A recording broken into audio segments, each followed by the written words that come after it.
Welcome. In this quick tutorial, I'll be showing you how to set a Gantt baseline in Zoho Projects. All right, so first up, go ahead over to your projects right here. And now go to the top right and click on, make sure that you're under the Gantt view. All right.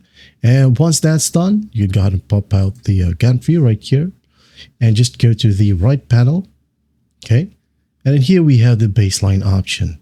So what you'll do is just click on it and enable baseline. There you go. Now let's go ahead and select the project right here. For example, this project, right click, access.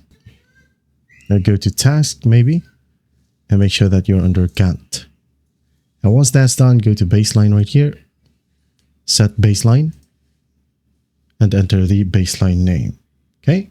For example, original plan, or even a Q1, Q2, Q3, Q4 base plan. And once that's typed in, just hit on enter. There you go. Wait for it to load. And once it loads, you're good to go. All right. You can set up some more baseline as you want, like so. Maybe on Q4, hit on enter. Enable slippage if you want to as well. So what is slippage? Slippage is the difference between the baseline and the current start date. Okay. That's it. That is how you set Gantt of baseline in Zoho Projects. Well, I hope this video helps and I'll see you in the next one.